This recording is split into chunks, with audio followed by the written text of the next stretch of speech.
Welcome, students. We're testing out Google+. This is a Google+ test to check out the sound, and we're going to see if we're going to be using Google+, or we're going to be switching back to Skype. So cross your fingers. Here we go. Oops. Let me see. Let me get to my screen. Can you guys see my screen right now?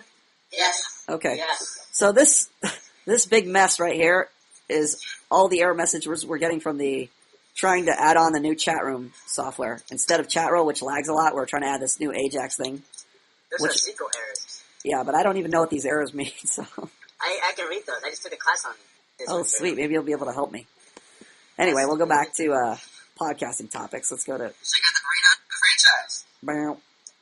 Clicking on podcasting topics. What happened to franchise there? Oh, I woke up. Film and lecture. This Asian pro. There's an Afro. Afro. You look like a Japanese pop star. Yeah. Oh, yeah, for sure. I wish I could... Podcasting topics. Sure. Alright, here we go. We're going to Lighter Than Air's latest. I'm going to click over to Lighter Than Air's latest expression post. Let me go there. Oh, wow. Why does it say fail clip then? Nice to meet you, dude. Yeah, I know, but... That's Paperclip's fail report. I did terribly. Okay. I broke every rule. I'm not even going to open up a new tab. I'm just going to watch Plum's screen. It's so much fun. Come in. Oh, you like the Mac DVP? Yeah. Owning expression. It's much less taxing on my computer, too. Oh, yeah. You can just be on this. Yeah. Okay. Yeah. Let's see here. We're going to Lighter Than Air. Where'd he go? There he is. Oh, this is cool, dude. I don't have to go anywhere. I can just see Plum do everything and just sit back. I'm ready for the questions. And have some well, the good news is the students in class get the full classroom experience. They get to see my screen shared with everybody. Yes. The bad news is those people in podcast land don't get to see it, so you'll just have to imagine it. To see it. All right. So we're back to... Video recording. Let's see. Go to page 9. No. Page 9. This is so much more convenient with only having one screen. I know. So much more easier. No, I got to spend like 5 minutes waiting for everybody. Yeah. Are you there, bro? Yeah, are you down? It's 3 posts on. No, 3 posts up. No, I mean 3 posts down. 8. No, I thought it was on page 10. Right there. Here we go. Okay. Lighter Than Air's post. We're finally there. It says... I would be tempted for him to read it, but because his connection's so bad, I don't want it to record. Can I read it? No. Please. Okay, go ahead. Well, I can put the laptop over here and read the words. No, your connection's really bad, so I'm gonna have DBP. Go ahead, read it. Alright. Shit! It's been 2 months. I really blew out the world there. God damn. Okay. Right off the bat. Hold on, stop. I'm gonna have to comment after each paragraph. Okay. Right on the bat, you see Lighter Than Air using phonetic pronunciation here, like he spelled shit S-H-I-I-I-I-I-T, and he bolded this sentence, his first sentence, with an exclamation mark. So there's a lot of expression right in this first sentence right off the bat, conveying him. Shit, it's been 2 months, so it's very emphatic. He's made an emphatic point with one sentence. I really felt off. The world there, goddamn. And then he's got a picture of the desert, of a man wandering in the desert. So right off the bat, you get a sense of isolation. This is an extreme circumstance, but this is all within like 2 or 3 sentences right at the beginning. So already you can tell this is a good expression post. There's a person behind these words, and he's even gone. The very first word is not spelled correctly, but it's spelled phonetically. So you could see he's trying to interject what it would sound like if he was pronouncing this word or making this declaration out loud. You can hear the person in these words. So this is a note to students. To one of the examples of personalizing your words. A lot of you rely on analogies, descriptions, sentence arrangement, but you can even use bold, you can use the colors, you can use pictures, you can, phonetically spell words like Lighter Than Air is done. There's many different ways you can go about this. Whoa, hold on. Somebody's playing some music or something. Turn that off. All right. I was just thinking about this. I could be completely foolish about this, but I keep wondering if this has something to do with how I learned to speak, of course, from actual people, but most of the voices I heard as a youngster were cartoons, and a lot of black people on TV, like Good Times, for example, a lot of Bill Cosby and that kind of thing. So maybe you've absorbed some of the culture. Well, I guess some of it, like how I speak, but like, for them, it's not just how you say it, it's how you say it. Your emphasis. All of the humor works that way. People tell me, Craig, you're this really square white guy, but you talk like a black man. And I'm not trying to, but it's like, That's always how it comes out. Are your parents like this, or do your parents act this way? Not at all. My dad gets a little into it from time to time, but nothing that heavy. But the more excited I am, the blacker I sound. Or at least, Interesting. or at least there's some sort of correlation there. That makes sense. Like, white people are supposed to be very cool. Well, here's the thing. I'm watching right now. I posted one of the videos which has to do with that I put in there not refuting science, but just to show that people today worship science as a person when really science is a tool. And I posted one of the films having to do with feminism, where this guy is going around and asking people whether it's nature or nurture, whether whether gender, whether the feminist. What am I trying to say? The feminist theory is that gender is a social construct, meaning gender is very pliable. Like men and women, in their eyes, are exactly the same. The only difference is the way they're brought up. So their assumption is if they were just raised like boys, if girls were just raised like boys, they'd be exactly like boys. They'd behave exactly like boys. It's my zero cultures in all anthropological history. Okay, don't talk don't talk right now because you're distracting and your mic is terrible right now. It's not even going to record. Okay, so that's the assumption that feminists are going with, that all genders are equal, and they're trying to enforce this gender theory by trying to get more women into sciences and more men into humanities and vice versa. So basically, in their ideal perfect world, all both men and women will work equally in every single profession. But of course, that's not the case, and especially in progressive gender countries like Norway, where the documentary is being made, where they're overemphasizing feminist theories like this. You see just the opposite happening. You see 10% of the women in science and engineering fields, and the majority of those are dominated by men. So you think, well, if that gender theory held true, that all the genders were just the same and it was just cultural influence that mattered, that they would be 50% women and 50% men. So this film just basically debunks that theory. And so I'm watching this series right now, and I'm on the second series, which is, it's talking about nature versus nurture. Like, when you grow up in your parents' household, how much influence do your parents have on you and your environment versus how much is just your genetics? Like, what genetic makeup you have determines how smart you are, how well you do in life, school, etc. So their theory, most people's theory is it's culture. Like, if you're raised in a certain environment, you're going to be a certain way. But what they've done is they've taken, they've looked at adopted kids. They've looked at it. They have a controlled group of a normal family who was, just their normal children, and they see that those children, they receive the same type of grades in school, similar intelligence, and then they look at families who adopted kids who are, not biologically related to them, and we see that those children have similar test scores to their biological parents, not the people who adopted them. So they're starting to see this gender, how much gender influences your makeup or how you do in life. Now, of course, we know that culture does have some effect, because obviously you can go to school and you learn things. You can become an electrician. You weren't born an electrician. But to what extent does the culture affect you? And then, so they're doing studies like on smoking and different things. So I'm in the middle of watching that. It's really interesting. So I'm not sure how much genetics plays a role, but it seems to play a super significant role. So all these videos are on the YouTube channel of the original video? No, it's not on YouTube. I look for it on YouTube, but I think it's on that one. I'm not sure. I'm going to look for it, and I know where it's at. I have the page open right now in my browser. Let me see if I can. Well, if you could find a link, that'd be great, because I want to check this out. Yeah. It's not in the forum, but I'm reviewing the videos right now. Some of the things I don't agree with. That's why I'm not so gung ho to post them right now. But I'm reviewing them right now, so I'm in the process of reviewing them. Anyway, let's go back to the post. Go ahead. Professor Plum. Yo. Okay.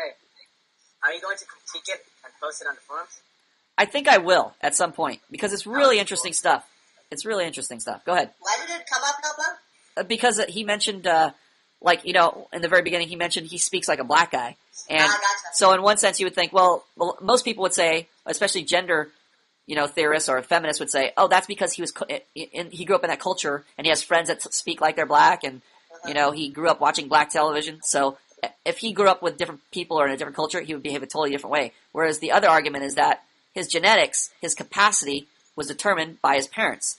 So if he was like a shy, introverted kid, that's going to be determined by his parents. Same as if he was an outgoing kid who talked to people, or more likely to talk to people, that would also be determined by his parents.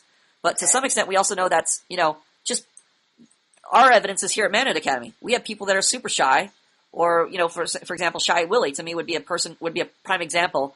If their theory is true that his parents were super shy, so he would be super shy, so he's going to be a super shy person no matter what we do. That, to me, that's not true because I have direct experience training people. And I know that if they're trained properly, the shyness becomes almost irrelevant. So to some extent, to me, here's how I view it.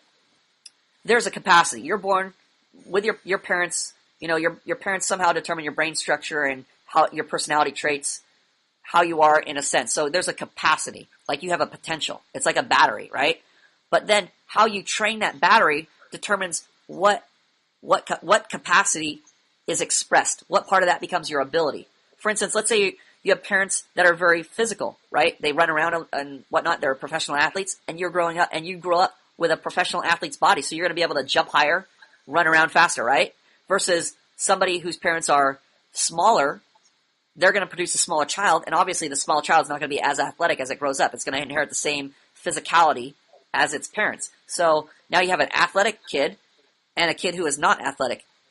To some extent, you can train this kid who's not athletic and make him, not an athlete, but you can give him, you can teach him how to run. Make him very technical. Yeah, you can make him proficient at a sport that's physical, like basketball or football, but he's not going to be, he's not naturally going to be able to run as fast as the guy who has, his parents were athletes and he has an athletic body. So you see what I'm saying? It's not determined, to some extent it's determined what capacity you have, but people try to use that as like a limit for, let's say, if you're Shy Willie and you go, well, I was always an introverted kid, coming to Manhood Academy, how can that be any good for me? Because, genetics obviously determine that I'm going to be a shy guy and I won't talk, so that's just who I am, so I should just accept it. So there's a certain extent which I can see, like the physical side. Like if you physically have a bigger body, obviously you're going to be able to see that. This guy has bigger muscles, he can run faster, he can jump higher. Yeah, obviously he inherited something from his parents. Now I also think there's a psychological factor which has to do with like innately you might be more shy. You might feel more nervous than, say, another guy who is just for whatever reason speaks more to people or more to his peers when he's growing up. So there's that natural element, there's that natural capacity. But I think just because of my dealing with people and what you would call my experiments, that if you're a shy guy, you can be trained to not think like a shy person, or you can be trained beyond your capacity. I wouldn't even necessarily call it a capacity to be shy. It's just that is kind of your makeup, how you're genetically predisposed to be. That's your disposition. But through training, you can change that, not your disposition, but how you use that. Yeah, I would say how you use that. The way I see it, like, as long as you have the capacity, you can kind of train the... Hello? Oops. What happened? Hello? Did I lose everybody? Hold on a second. I hope I didn't accidentally press a wrong button here. Let me go back. Back. Notifications. Join call. I think we lost the call. We lost the call.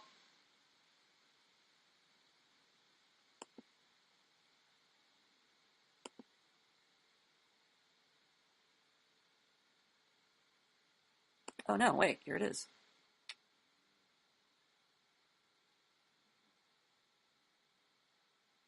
I think I lost the call.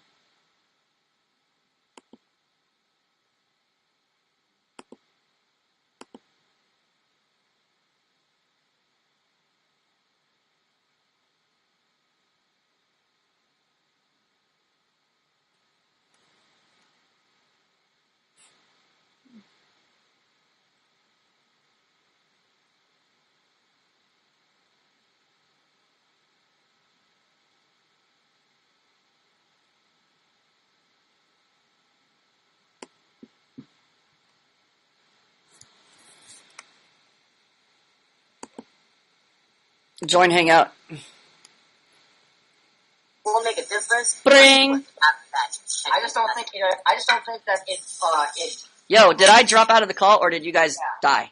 You You dropped out of the call, and I don't think that natural capacity supersedes training.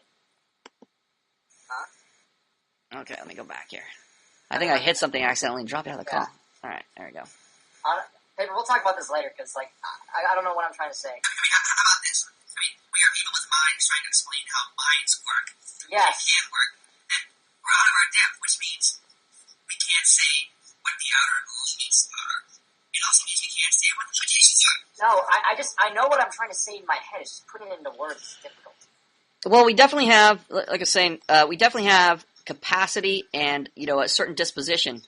But training really determines who we are, because so many things we do in life is based on training. All our education is training. All, working for a job, a career, all that is changing how you're interacting with the world. So, like, most of our life is basically training.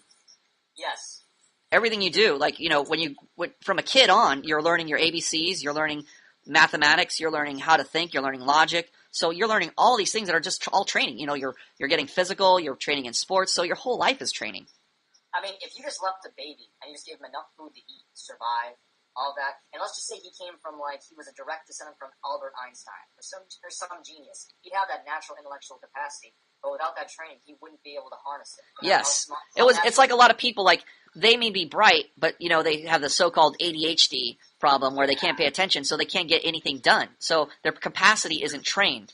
So, to some extent, it's understandable where people say, they want to say, well, there's no genetics that prevents me from, if I'm a woman, from having a CEO position.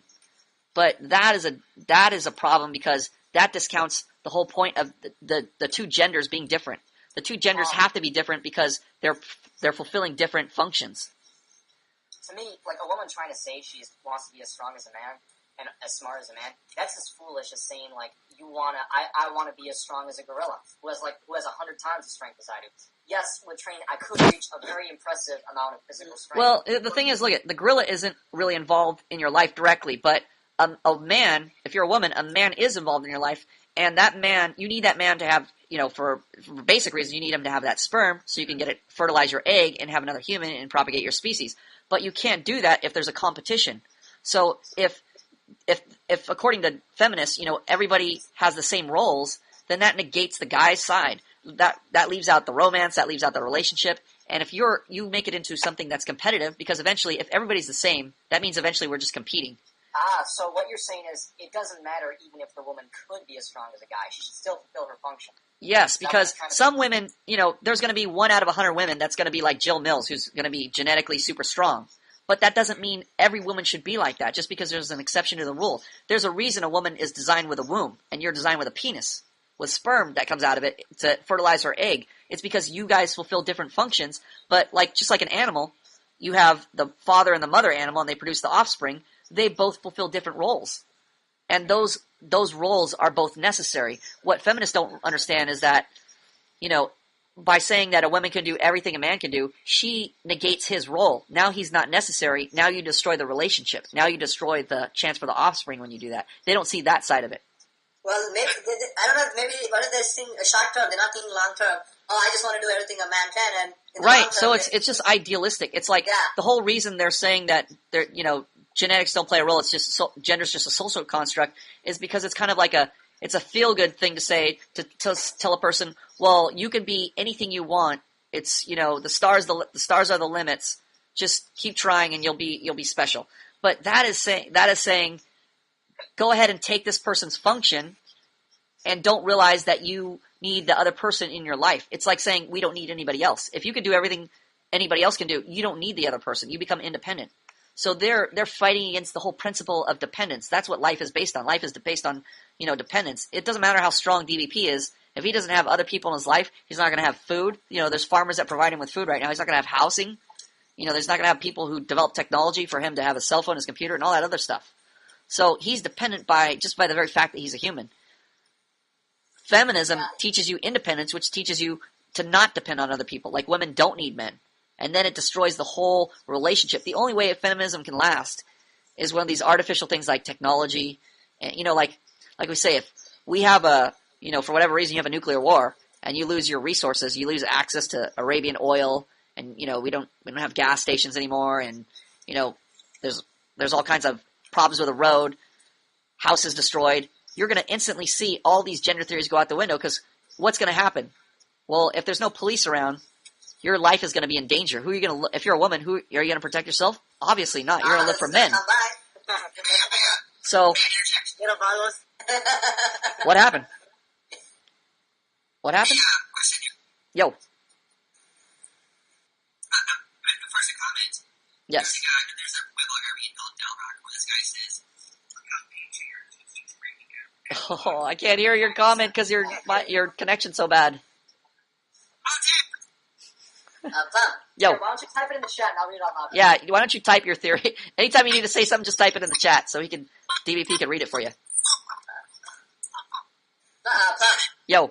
This is what I was thinking, like, in regards to training and capacity, like, say I'm trying to train for basketball, maybe there's, like, some black guy who has a natural capacity higher, but I can train for it. I'm still not changing functions. I'm still within I'm not trying to... Yeah, you will not be able to jump, like, let's say you train, you'll be able to jump an inch higher, but no more than that, because that's your natural capacity, to only jump a certain height. Say I'm training, I'm not trying to change my function, I'm still trying to get to a higher degree of my same function, like say...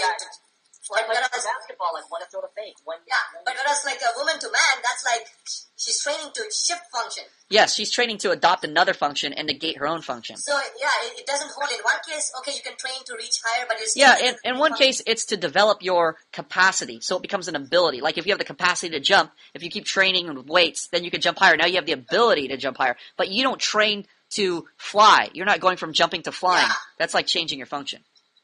All right, we got off on a tangent here. Let's get back to his post. All right, that was like live. You still wait? I gotta share my screen again. Hold on a second. Yeah. Well, it kind of makes sense because otherwise I have the post here, so I can just read it. That kind of needs clarifying because otherwise people will be like, "Oh, women can train and become men, but they can't." Even if they could, that's not. Is my screen shared, guys? Okay. Can you guys see my screen? Yeah. No. Whatever. I'll just read it. Hold on, I'll share it again. Let me stop sharing. Let me share again. We can see it. Share screen. I couldn't. He said he couldn't. All right, there we go. All right, there we go. You see it? Yeah, I see it. Okay. Big props to Blue and Death by Porn for pursuing me via cell phone throughout my self-imposed exile. Look, it's getting blurry. Sorry. I'm moving around. God damn it! I'll just read it from my tab. I've got plenty of good shit for you guys. I went to a 1 week ayahuasca and Amazonic shaman spirit potion retreat in Peru last month at Blue Morpho Lodge. To be candid for a second, I didn't bring it up here on the Manhood Academy because I expected Plum would kick my ass again. And come to think of it, it was that expectation that pushed me off MA in general. Yeah, that sounds about right. Kick my ass again. I don't know. This is a delusional expectation, Kate. Go ahead. I took decent notes, and I have them all here. And ultimately, what I want to do is put on a simple one-man show called Adventures in Sincerity to tell my friends about it. There'll be videos so I can link you guys. There will be a video so I can link you guys into the YouTube's via private message. Okay, hold on a second. Here's a problem. He's got great expression in the sense that he can bring you into the intensity of what he's feeling, but his organization is terrible. Because he jumps into this like, he says, I took decent notes. Decent notes on what? He all of a sudden just jumps in. This is when I said he starts in medias res, which is a kind of a writing device where you start in the middle of the story. So let's say we're talking about, Goldilocks and the Three Bears. If you're starting in medias res, you would say, and then Goldilocks tried the porridge and it was too hot. And then she tried the porridge of the mama bear, it was too cold. And she tried the porridge of the baby bear, it was just right. Well, you're starting in the middle of the story, which may have dramatic effect, but if nobody knows what you're talking about or referring to, if you don't know what bears, why is she eating porridge? Why are you talking about bears? Who is Goldilocks? Nobody knows what any of this is referring to, so everybody becomes disinterested because there's chaos in the story. There's no organization. If you're starting in the middle, you have to backtrack at some point and introduce what you're talking about or, give background on it. And Craig does a terrible job of that. There is no coherency in his posts. So sometimes let me take that back. Sometimes there is, but many times it just starts like this. Like I took decent notes and I have all of them here, and ultimately I want to do is put on a simple one-man show. We don't know what you're taking notes about. We don't know what the show has to do with. Why would you start putting on a show? You don't give any rhyme or reason to this. So, same with this previous paragraph. You're at a Blue Morpho Lodge. Well, you're giving some background, but again, it's not explicit enough to cover what's going on here. It's like this. Let's say you get drunk for the first time, and somebody has never been drunk before. Well, your assumption is that everybody's been drunk. So you are conveying that experience from in medias res, in the sense that you would say, oh, I was shit-faced last night, and I did this, and I was so crazy. But if you've never been drunk before, you don't know what the term shit-face is referring to. You don't know what the sensation is. You don't know what it's like being wobbly or having distorted vision, etc. So you're trying to assume this everybody is privy to your experience without realizing nobody can relate to it. The same when you start, for instance, we're on the podcast and the call, and we're talking to, you're talking to Paperclip and Franchise, and you're saying, hey, did you see this TV show? It's called Good Times. And those guys were like, Paper, what'd you say? No idea what Good Times was. And all of a sudden you start singing and getting into it. They can't even relate to what you're talking about. So it just becomes weird to them. It becomes a turnoff. It becomes disjointed, chaotic. It's nothing's attractive about that. I feel like I'm missing out on the fun. Yes. It's like you're saying, hey, did you hear this inside joke, Pokemon? And you have no idea what Pokemon is. And then you start talking about Charizard and catching a Pokemon and getting in a trainer. And you're talking about Ash and all these characters that relate to Pokemon. And meanwhile, the other person has no idea what you're talking about, so they can't enter into your experience. So you're leaving them right at the start. You're turning them off right at the start. They don't want to continue on right at the start. So it's very important to consider your audience, especially when you have an experience or something you're talking about that's personal to you that isn't relatable. Especially the immediate clue was, hey, do you guys know what show Good Times is? And Paperclip says, no, I have no idea what that is. That should tell you right there, okay, I need to take the means and create the background story and give him a starting point so he can enter into my experience and not just start at the end of my experience and start talking and singing a song that relates to the show without him having any background. Yeah, I couldn't wait to That is an instant turnoff. So you're like a crazy guy in your own world. That's fine to be a crazy guy in your own world as long as you can bring people into that world. But if you're just a crazy guy in that world and you can't bring people into that world, you can't convey what that is like, then it is useless to be that crazy guy. You are just that crazy guy. Okay, keep going. Let's read it. All right. Where did we leave off? Okay. I took decent notes next paragraph after that. For right now, though. For right now, though, I'll get practice talking about the experience in writing here. It'll take a bunch of posts, though. Okay, by the way, I'll mention a very important point. This is the problem with isolating yourself. This is what you do all the time, Lighter Than Air. You isolate yourself from people. When you isolate yourself from people, it's very easy to burn the bridge between understanding, oh, I need to bring them into my experience before I start talking about something. If you isolated yourself, with crazy people, they have cabin fever, they've been staying in the woods for 6 months in Alaska in the snow and no human contact, and they start talking to people for the first time, they sound crazy, deranged, because they don't have a sense of what people understand and don't understand. Their only reference is their own experience and their own world. So when they isolate themselves from people and don't have relationships, they don't have that connection that is necessary to, let's say I had no contact with Paper for 6 months, and all of a sudden I start talking to him. Well, I don't know what his culture's like or how it's changed in those 6 months. It's the same with a guy who's been in prison for 50 years, and then he gets out and he says, where's the nearest payphone? We don't have payphones anymore. We have cell phones. So there's a disconnect. There's an isolation. That isolation has disconnected him from where to start with this person. What are the customs? How do I greet this person? Do I high-five him or do I hug him? Is it okay to put my arm around him, etc.? All these cultural things are cut off, and not only the cultural things which are less important, but the practice of socializing. Since you are already very bad socially, when you cut yourself off from human contact, you don't have any of those cues that let you know I'm doing something wrong socially. I have a question. Yes. I've had instances where I run into people I haven't seen in a month or two, maybe 4 months, longer. Yes. And I see that person, we say hi, but then I don't know what to say. I don't know where to start. I haven't seen this person for so long that... Well, right, but you're a socially incompetent person, so right off the bat, you don't realize, okay, regardless of whether I've seen this person haven't seen him for a month or a year, we're not talking about just social isolation. Well, this is a different case. We're just talking about you not seeing this particular friend, okay? Now, you haven't seen this guy in a long time, but you still know from social interaction that this guy has the same needs as you, regardless if you've seen him a month or a year later. He has the same social needs as you. So let's say you've been talking to friends who you normally talk to for a week, and you see them. What do you talk about with them? Those same types of things you would talk about with this person who you haven't seen for a year.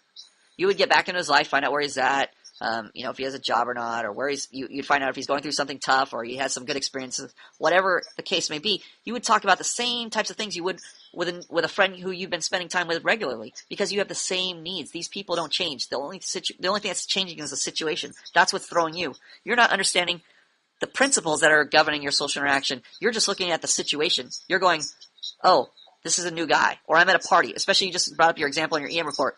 I'm at a party. The friend that brought me to the party isn't socially competent, so he didn't introduce me to everybody, so I feel out of place. I've had that happen to me a lot of times. Like my friend Dave, he'll take me to a party. I don't know anybody there, but he's not socially savvy, so he doesn't know. Well, to make this new guy comfortable, or to make my friend comfortable, I'm comfortable with him, so I'm assuming he's comfortable with everybody else. But no, this guy doesn't know anybody at the party. So I'm bringing him essentially to a room full of strangers and assuming he's going to have the same relationship that I have with him. That's just bad social consciousness, not realizing what's going on. But since I understand what social interaction is, regardless of whether my friend takes me to a new party full of people who I don't know or takes me to a room full of people who I do know, the same rules apply. So the same principles are governing that social interaction. So I come into this room full of people, I don't know any of them. I just know my friend. Doesn't matter. It's just like talking to a stranger on the street. Same thing would apply. How are you doing? I introduce myself. I talk about my experiences. They're attracted because I'm open. Now they start sharing. Now I talk about the basic things. I might want to find out one or two basic things about them, where they're from, comment on their culture, where their accent, etc. And then from there, same rules apply. You as a novice still learning social interaction are looking at all the situations. Oh, I'm in a bar, or I'm at a party, or these people I know, or these people I don't know, or I'm in a classroom setting. You're still befuddled by the situation. You're not understanding that the situations will always change. You'll go to a different country. You'll go to a different group of friends. You'll move. You'll go to a new school. You'll go to a new job. The same principles are governing that social situation. So it's irrelevant to say, oh, I went to a party or a bar or, a classroom, or I went out to eat with friends. The situation is irrelevant. What is relevant is the principles governing that social interaction. They're the same principles. If you understand the principles, the situation will become irrelevant to you eventually. You'll realize it's not relevant. The only relevant question is, can I get my expectations met? Do I know how to punish and reward? That simple. Keep going. Okay. One of the big mental payoffs on the flights home in my first week back was simply realizing and knowing that life doesn't have to suck.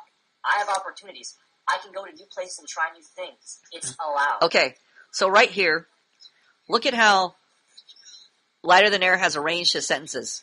He's used the center button, which nobody uses. He uses the italics button, which very few people use, and he uses the bold again to center his thoughts. So you think these are like bold, important thoughts. He set these apart. He's made them distinct.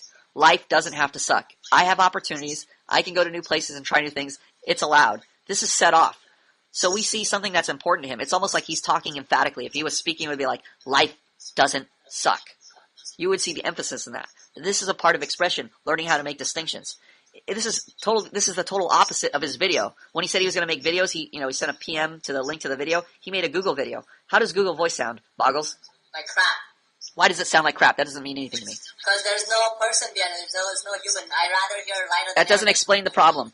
What does Google Voice sound like, DVP? It's monotone. Yes, it's monotone.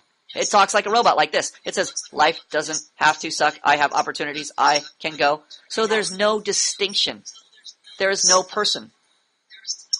Where's the echo coming from? Yeah, I'm getting serious fucking feedback. How are you guys? Hold on, tell me if the echo goes away. Is it gone? Nope. Hello? I can hear it. Nope. I can hear it. I think your egg will help fix it. Gotta go back to the chat window. Hold on. Oh, I hate to do this to you, buddy. I think it's it's either Big L or Tim W. I gotta. Stop it. I don't think it's Tim. Maybe Big L. No, they're both of their connections are bad. Okay, Big L, we gotta send you out for the podcast. Wait, he is? Wow. I think he's gone. It's still there. Okay, Still there, so Tim, we gotta send you, bud. Tim? Yeah. Sorry, sir, we gotta send you. Exit. Okay. Yeah. Oh, yeah. There we go. Okay, so the point is, what was the point? Something about, like, centering your thoughts. Oh, yeah, okay.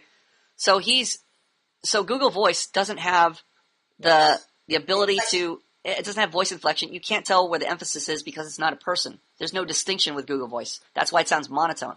Everything is the same to Google Voice. Whereas humans have very different experiences and things affect them differently. So there is emphasis, there is inflection. That is the reason why we emphasize certain words. So that's what you get when you're looking at, let me switch back to the screen. When we're looking at his expression post, we're seeing the different emphasis, the different thoughts that are emphasized in his post.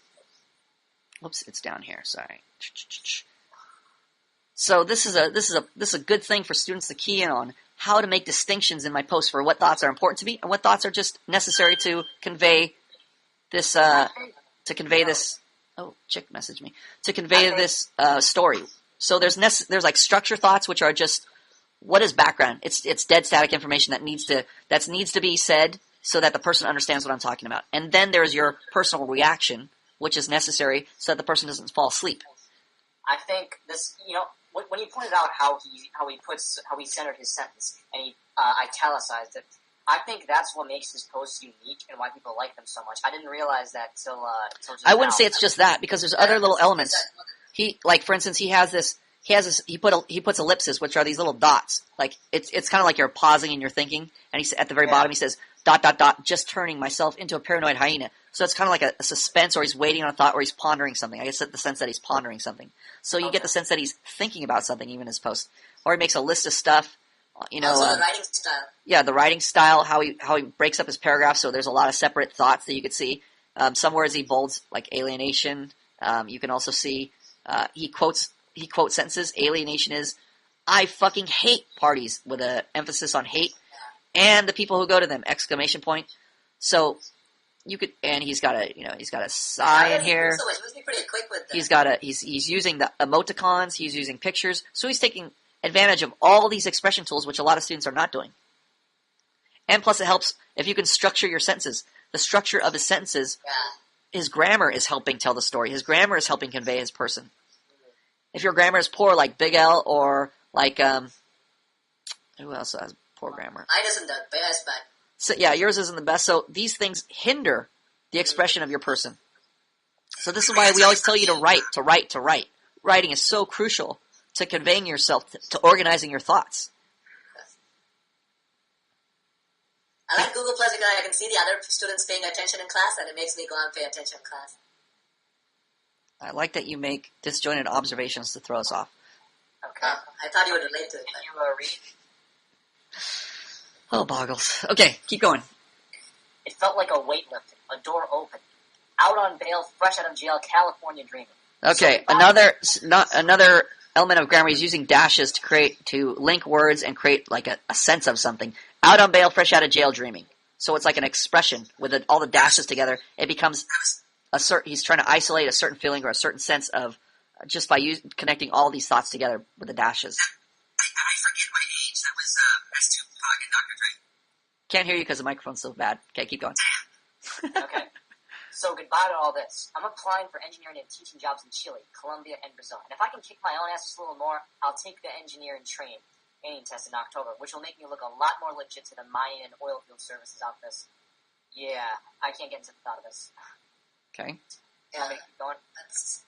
I have enough time. I can do it. I will simply progress a little more each day. Because let me tell you guys, South America, man. South America. South the fucking America. Nobody knows what you're talking about. But we could hear you're excited about it. Because look at this. You're like, because let me tell you guys. Okay, so you're spelling phonetically. That's like a novelty to me. I like it. The apostrophe CUZLEMMIE. Because let me tell you guys, South America, man. South America. This is like your type. You're not even writing out a full sentence. You're just saying South America. It's emphatic. You're repeating it. South America. Fucking Erica. Wait. South America fucking Erica. Okay. So you're emphasizing this, but again, you have the problem of not bringing people into your experience. There's no background. It's very disjointed. So yes, speaking to you might be a party. It might be a roller coaster, but it's going to be a very disturbing roller coaster because there is no tracks. You are spinning and spinning and spinning around in circles, so it's going very fast. It's very exciting for the novelty. But if you don't have any tracks, eventually people are not going to want to ride the roller coaster because there is no order. they feel unsafe. When people are around you, they feel unsafe. They feel uncertain. They feel uneasy, uncomfortable because you give them no tracks. You have no solid direction. This post, as great as it is, as far as use of things that personally express how you're feeling or your thoughts, they aren't tied together in any meaningful way. That is where you connect with people, when you tie it together in a meaningful way. So there has to be some connection with your thoughts to people. There has to be some relation of your thoughts to people. Otherwise, it will turn them off. If they can't relate to it, if they can't get into your experience, if they can't participate in your experience, you close them off to your experience. You make your experience threatening to them. So when you say, because let me tell you guys, South America, man, South American, fucking ka. This is interesting because you're excited about South America, but it's a turnoff if you don't understand what's going on. It becomes weird. A classic expression, a girl would say, this is too weird. It's too weird. Which means I am not able to enter into the experience. Now, on the con side, you next sentence here, next paragraph, you say, now, yeah, go ahead. Okay. Now, on the con side, with exceptions like Chile, Uruguay, and upper-class Brazil, SA is party culture in the extreme, which drives my inner German bug-fuck crazy. Okay. I can kind of get a sense of what's going on here. You're enjoying the party atmosphere in South America. So, this is your writing style. South America is a party culture in the extreme, which drives my inner German bug-fuck crazy. That isn't explained. The expression isn't explained. I get the sense that South America is fun for you. That's why you're so excited by it. And you explain later on the women, etc. So I get the sense of why you're excited by it. But certain expressions like this, which drives my inner German bug-fuck crazy, again, don't connect me. They turn me off because I can't connect with your experience. I can't connect with the inside joke. You haven't explained things to me. I don't have a relationship with you. That's why it's so important to have a relationship with the students. If the students knew how you talked and knew your voice inflection, when they read your post, they would understand, oh, because we have the relationship we have, I know what sense he's meaning this, or I know how he's speaking, or I know if he means this lightheartedly, or this is some crazy thing he's talking about. Like if I didn't know you and I just read what you were typing in the chat room, I would think you were on drugs because your experience is so disjointed. I would think you had mental problems because your experience is just not coherent. Now, in your mind, it might make sense when you're explaining it, but again, unless you can bring people into this experience and relate it to them, it's useless. You might as well just be saying banana, orange, water.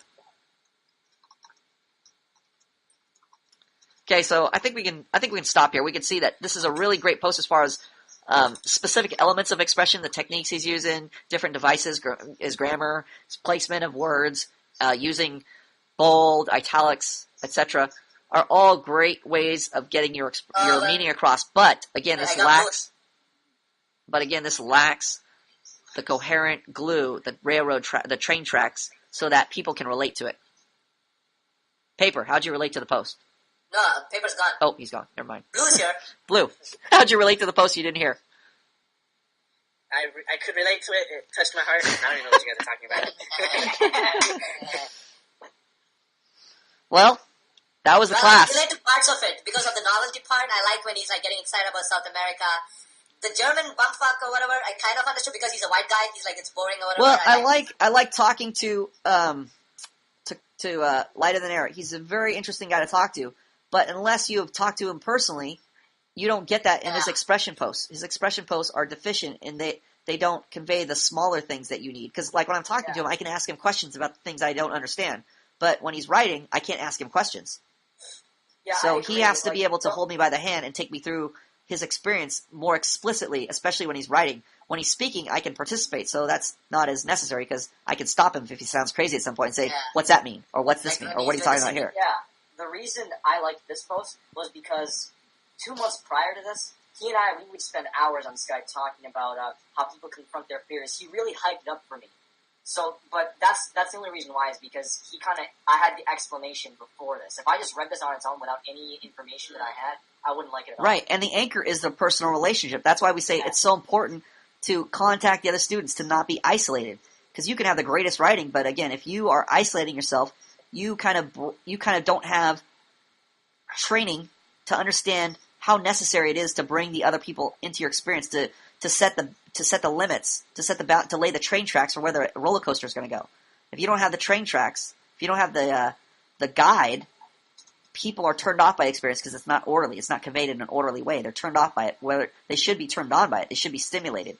and excited to talk to you if you're arranging it in an orderly way. So you have the tools, but the tools aren't arranged. It's like you have all these awesome power tools, but they're all over the house and nobody can find them. There's no orderly arrangement to them. The tools have to be put in a tool shed where people can have access to them, and then they can appreciate them more. Or you can have like a $5,000 state-of-the-art computer that's not built yet. You can have all the parts. Yes, you have all the parts, but just not built. But you can't build it. Yeah, exactly. It's just not built. It's useless. So to make it functional, to have all these things, your experiences be meaningful to people, they have to be arranged better. Is that clear to you, Light in the Air? Yes.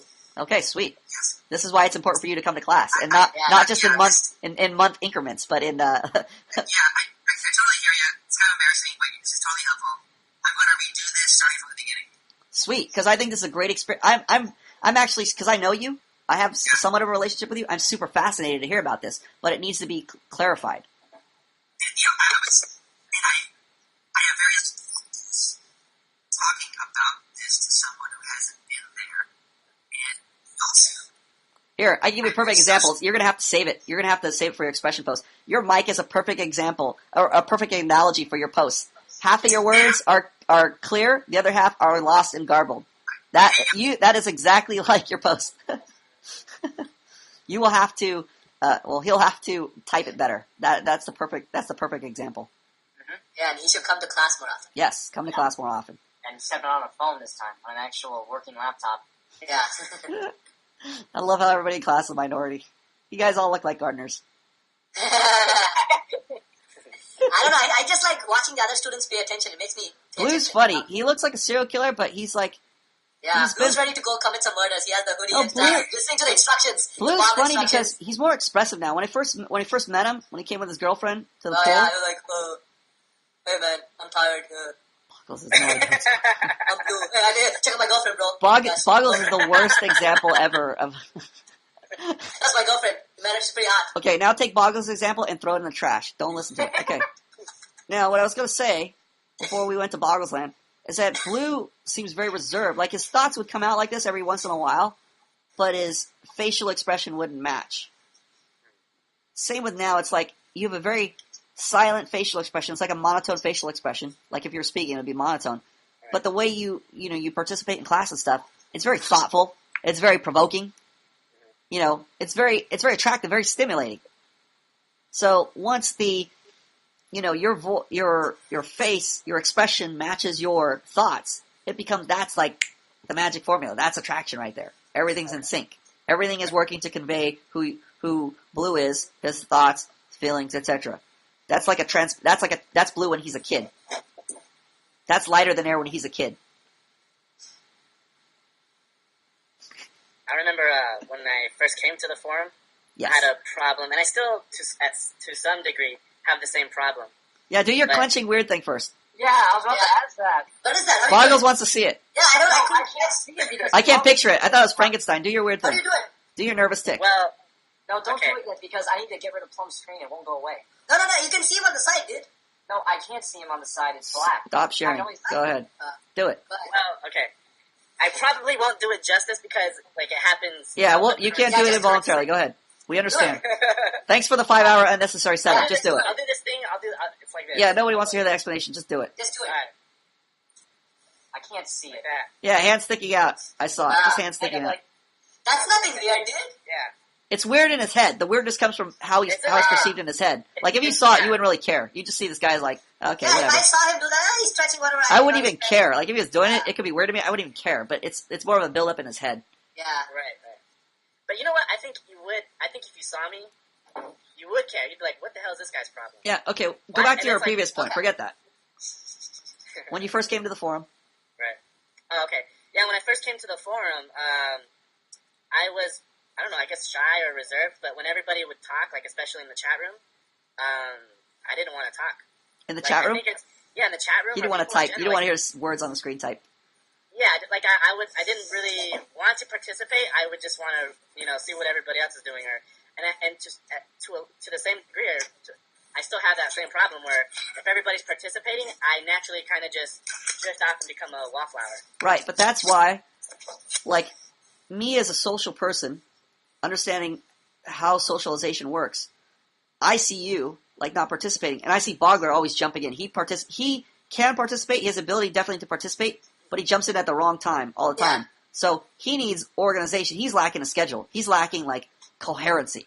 Whereas you may have the coherency. You have a great schedule, but you don't have the participation. So I would provoke you as a person who is initiating the social interaction. That's not satisfactory to me. I want you to be like Bogler and participating, like initiating, right? Like, see how Bogler's doing? He's very free with his expression. So that's where I want you to be. That's my expectation for you. So now I'm going to make you make that decision. I'm going to provoke you to do that. I'm not going to let you remain like that and go, oh, this guy's passive. Hopefully he just eventually participates. Same with this guy, lighter than air up there with the crazy look on his face right now. I am going to eventually want him to participate in class. Yeah, see how he is that? There you go. He's a very expressive guy. So all he needs is a better microphone, and he's all set. Yeah. Oh, yeah. Yeah. Eventually he'll learn how to initiate.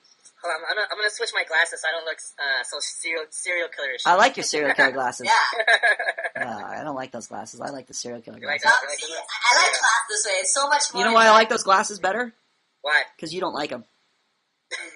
You know what? I don't like glasses, and I try to use contacts, but they don't work on me. Yeah, but that's why I like you wearing them. Because you want to make excuses for wearing the other glasses and not wearing these. That's why I want you to wear those. Alright. I love class this way, dude. See, I really like it. That's why. That's me making the decision to go, look, this guy is neurotic about his glasses and is making his glasses into an issue. His perspective is wrong. So I see that. Now I got to change that. So now I'm like, don't change the glasses. Again, my expectation of how I want you guys to interact, and then I'm punishing and rewarding according to my expectation. So now when I talk to you guys, every time I talk to you, it improves. Like every time we talk, our relationship goes forward. It's like you guys react better. You guys add more to the conversation. Like eventually the graduating point comes when I want to hang out with you. If I don't want to hang out with you, you haven't graduated. Like Boggles. He's halfway there. Like Boggles is a fun guy. It's just he's an asshole. If he could drop the asshole part, I would invite him to more things. I would want to hang out with him. So Boggles will never graduate until he learns how to get the relationship. He gets his expectations met.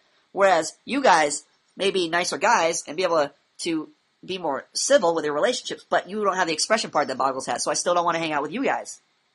So when I want to hang out with you, that's the point when you have graduated. Because then I go, this is his own person. When you're your own person, you can share your reactions freely. I don't have to prompt you. I don't have to go, hey, silent guy with the glasses, start talking. Or, hey, you participate. Let me hear what your reaction is to this. You will volunteer that because you realize that's necessary for the relationship. That's necessary for the social reaction. Exactly. That's why I can hang out with Ladice. He's his own person now. You can keep speaking. Whereas before, it was annoying to hang out with him because I was like, what should we do? He's like the puppy you lead around.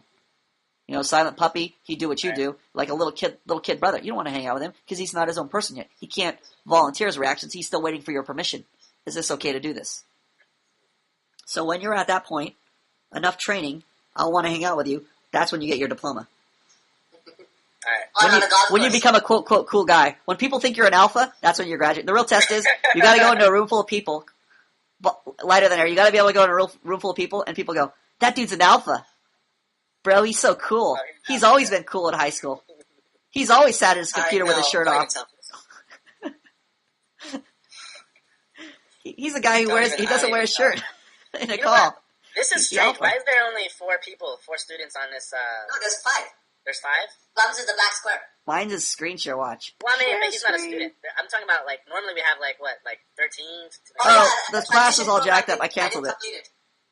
I can't. On the fly. I see people. I just bring. I canceled the class. Oh, okay. We weren't gonna have class, so. All right. This is like a. This is experimental class. We're just messing with. Okay. Messing around. Plum just have it anyway in the chat room, and he did. He got us on Skype. So I don't know. So what do you think so far? Is it better than Skype or what? Well, it's double-edged sword because it seems like the call quality. I'm not sure if it's the people or when we have a Tim Willie's connection and Big L's connection are problems. Yeah. So. 2 black guys. 2 black guys. Yeah, 2 black guys. Is that a coincidence? Black guys causing problems. Their connection's causing problems. So if I record the call right now, it's going to be jacked. So this new equipment I'm getting, the recording equipment for the call, it's for Skype, but I don't know if it'll translate into Google Plus. So whatever. It's the same concept. This is the best case scenario for a classroom, but not for recording. I don't know if it's going to be the best case scenario for recording. So this is kind of a dilemma. Like, this is a great thing for a classroom, but I don't know how we're going to be able to record this stuff. Maybe we'll do this. Maybe we'll split it. Maybe we'll do like, Yeah, we'll record 2 classrooms, and then we'll just have live classrooms like this. And if you show up, you get the benefit. If you don't, you don't. Okay. I would hate to do that, though, because then I that's the whole point of me covering all those podcasting topics, so Well, other I students think- can Well, hear I it. mean, you could just record two ones anyway. The Actually, see, right now, the quality isn't that bad. Like, if I recorded this right now, it wouldn't be that bad. It wouldn't be that bad, exactly. Yeah, so why not just do this all the time? I mean, it's just like Yeah. a drop in quality. A little, like a... Yeah, we're gonna. I'll That's the make thing. a I don't profit. want to sacrifice the students, but it seems like we had to get rid of Tim Willie on Skype anyway a couple times, so it's Yeah. almost like Well, Well, you have to get rid of them anyway. they're gonna hear it anyway on the podcast anyway. So I'd like to get them at a participation classroom for them but Well, I it's mean, really their they're- connection so well, jacked you it's guys- impractical. They're notorious for technical issues, so they're gonna get... You're gonna remove them on Skype or... Yeah, in either Yeah. case, I think so. Yeah, maybe that's the issue. We're just gonna we're gonna probably use this then, I guess, and we'll just record this from here. So I think Yeah. we'll probably So switch in either since this case. isn't recorded, like, what were the comments on this post? On this post, Like what on Lighter Than Air's post about his trip to. I thought it is recorded. we are recording. Yeah, It is recorded. Okay, well, never mind. I'll just listen to the recording. I don't know if I so don't want to post this Skype call because it's or this recording because Just stay back a little bit and let's listen. it's not the Well, you know it's what not it is? it's not the call quality because the beginning was terrible, but this one's fine right now. Yeah. It's just that it's so disjointed. Oh, gotcha. It's all over the place. Plus, we're doing a bunch of things at the same time, and I don't know how it's going to sound. There's a lot of banter that's kind of not on schedule. It's funny because sometimes we have Skypes. Asking for something completely unrelated. Happens a lot. It's Yeah, it's like we do that on Skype, seemingly too. all related, but to me, it's like a conversation. But sometimes people get educated by participating in the conversation. Yeah. So I don't know how this will sound to students. That's all I'm worried about. Is it'll just be like noise to them. Whereas to me, it was educational. Yeah, I thought it was educational. Okay, that's it. We'll end the podcast right here.